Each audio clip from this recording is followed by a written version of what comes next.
Hi guys, welcome to Code Decode.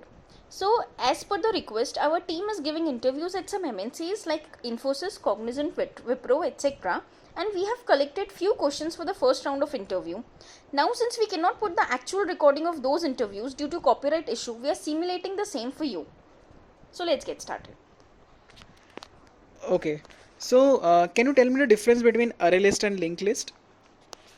Sure. The difference between array link and linked list is that array list usually uses the internal data structure as the dynamic array to store the elements, while in case of linked list, the internal data structure is doubly linked list to store the elements. Secondly, the manipulation of array list is slow because it internally uses the array, but the searching is very fast in case of array list, while in case of linked list, the manipulation is fast but the searching is very slow because it doesn't actually implement the random access interface. The third point is that array list can act as a list because it can implement only list, but the linked list can act as not only list but also queue because it implements list as well as dequeue interface. And finally, maybe that the array list is better for storing and accessing data and linked list is better for manipulating the data. So that's all I know. Okay, fair enough. What is lazy initialization in Hibernate? Okay, so as far as I remember, when we used lazy initializations in Hibernate, we know that the lazy initialization is actually a design pattern which is used to postpone the initialization of an object as long as it is possible. Say for example, when I have an employee class, I have address which is mapped into an employee class, which is like say for example, I have at the rate one to many or many to one annotation, and if I have done it as a fetch type as lazy, then that is how I have made that particular address as lazy initialized in my employee class. Now, because of that, until unless I don't try to fetch employee's address, till then the database is not going to be hit. So the advantage what I found in my project is that the initial load time is very much smaller as compared to when it was eagerly loaded and it has to go and take everything out of database. But the disadvantage is that it impacts the performance due to unwanted database hits once because it's like the proxy object which comes. So basically it's the unwanted database hits after when we try to get it from the particular database. Yeah. Okay. Can you please tell me what is the difference between first level and second level cache in Hibernate? Okay. So first level cache in Hibernate is by default enabled in Hibernate, while the second level cache you have to programmatically enable into your Hibernate application. Now, the very important thing here to notice that first level cache is something which can never be disabled, and second level cache is by default not enabled at first, but it can be disabled by removing your program at configuration. That is the first difference. The very primary difference again from the same level is that the first level cache is associated with session, while second level cache is associated with session factory. So when your session gets closed, then your objects which are cached for the first level are lost, but that's not the case with the second level cache. Now the data stored in first level cache is accessible only to the session who maintains it, while second level cache is accessible to whole program. Then the next can be that the first level cache is, as I told you, by default enabled, while the second level cache is by default disabled. You have to enable it via program. So that's all I know about that. Okay. Let's come to collections. So, what is the difference between hash map and hash table? Okay, so there are very significant difference between hash map and hash table. The first may be that the hash table is synchronized and hence thread safe, but the hash map is not synchronized and hence is not at all thread safe. But because of that, hash map becomes much more faster as compared to hash table. While in the hash map, we allow only one null key and multiple null values, hash table is much more restrictive because it does not allow any null key or any null value. Now, hash map was introduced in Java 1.2, while hash table is legacy class.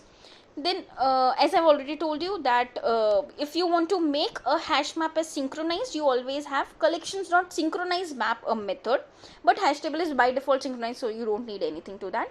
Now, for when it comes to iteration, a hash map can be always traversed by an iterator, which is a universal iteration technique, but hash table has to be mostly traversed with enumerator, but you can also use iterator because iterator is as usual universal iteration technique. Then iterator in hash map is fail fast, while enumerator in hash table is not fail fast basically. And maybe something like hash map inherits the abstract class, while hash table implements the or inherits the dictionary class. So that's all I know about both of them. Okay. So, have you heard about garbage collection? Yeah, sure. So in Java, this is one of the very important modification that Java did, which C and C++ don't have. That is the garbage collection. That is automatic memory monitoring in Java. So basically, garbage collector works on mark and sweep principle. That is, in the first stage, garbage collector marks all the all the objects that you create as used or unused. If they are used, what they do is they mark they increases the age by 1. Say suppose the first time a particular object is given a memory in heap, and if the particular area is completely filled, then when minor garbage collector works, it marks what all the objects are actually in use.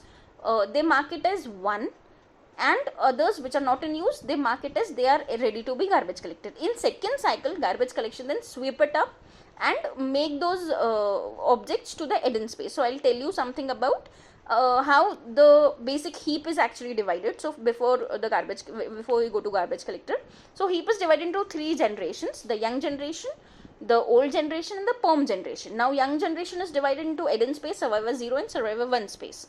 So whenever you put some object into a heap, it gets into its memory into young generation.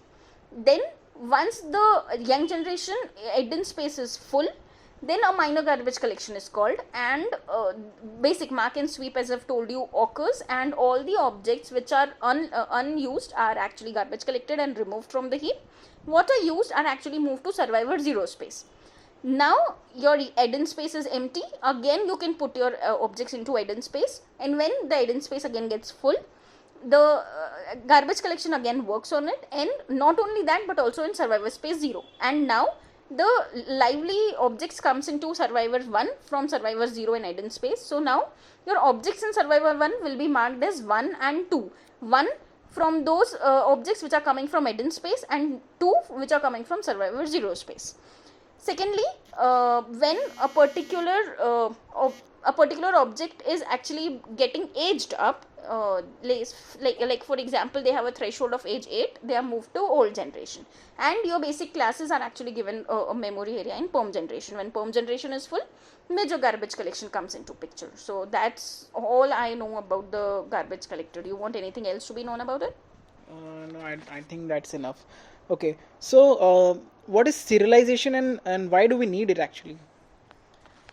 Okay, so serialization in Java is a mechanism of writing the state of object into byte streams. Now that byte stream is capable enough to be saved into a text file or something.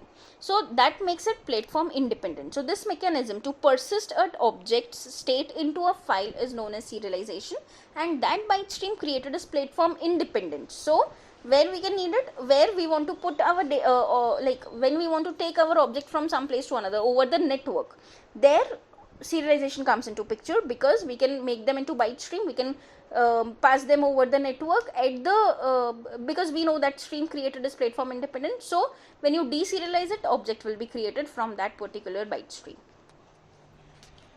Okay, now let's come to Spring. What is dependency injection, or IOC, that is inversion of control? Okay, so this is a very important concept of Spring, that is inversion of control. Inversion of control, as the name suggests, says that the control of creating an object is taken from the user and given it to the container, like for example the Bean Factory container.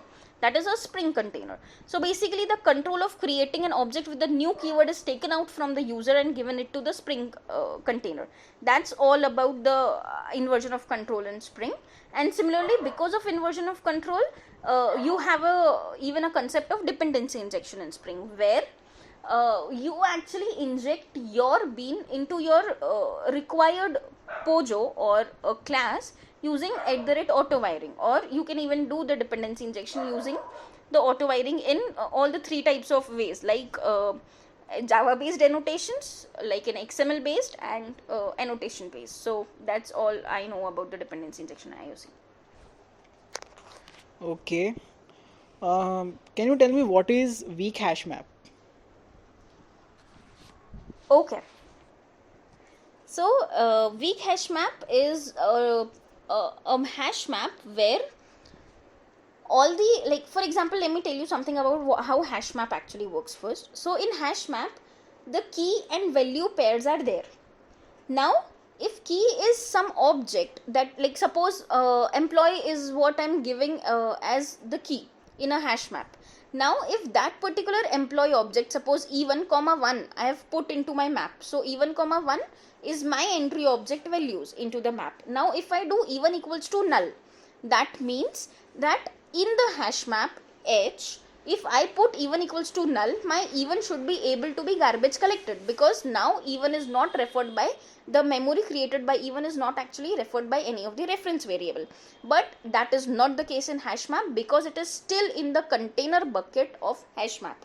That is why the hash map does not allow the garbage collector to take any of the keys out of it, even though it has no reference available. But this problem is solved in the case of hash map, weak hash map. In weak hash map, suppose I have the same weak hash map h. Now that weak hash map has a value, that is I put a value into it, e1 comma 1. Now if e1 I have created using employee e1 equals to new employee, and I've given some values to it. So now this is a particular object. Now if I put e1 equals to null, then e1 is pointing to null and my object is eligible for garbage collection. So hash map doesn't say that please don't come and take my object.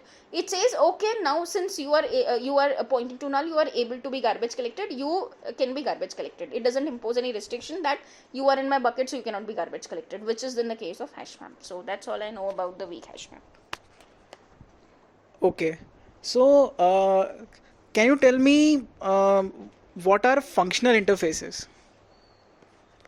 Okay, so functional interface is a concept which was introduced in Java 8.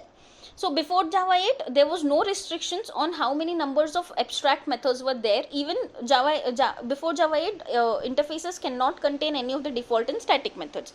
But with the enhancement of Java 1.8, there was a very big difference which came in the terms of interfaces, where there come a functional interface. So functional interface is one particular type of interface where it can have only single one abstract method and multiple default and static method. There is no restrictions on number of static methods or the default methods. The only restriction they pose is on the abstract method that you create in your function interface. Now you will ask me next that what is the advantage of having a functional interface in Java. So having a function interface in Java actually is used to refer to your lambda expression, which is a way of implementing functional programming into Java. So if you have a lambda expression, if you don't have a function interface, there is no reference to it, there is no use of it. So function interface is a very important concept because it is used as a reference to your lambda expressions. Okay. So can you tell me if synchronized map is there, then why we are using concurrent hash map? Okay, that's a very nice question. So after Java 1.5 came into picture, even though synchronized hash map or synchronized hash map was already there, but concurrent hash map came into picture because of the performance issue in synchronized hash map. So we all know that hash map is not at all synchronized, so that is not thread safe. To make it thread safe, what the Java people did was they brought synchronized hash map. But whenever a thread is trying to use read or write operations on that map, it used to put lock on all the buckets, or at every area of the map the whole lock was taken, and then they do the read or write operation, and then by that time all the threads has to wait. So this is a very bad performance issue. That is why concurrent hash map comes into picture, which works on the principle of lock stripping. That means that if you're reading, there is no problem. Any number of threads can read anytime. But if you're writing something or updating something or manipulating something into the hash map, then what you have to do is you have to take just that much strip as logged.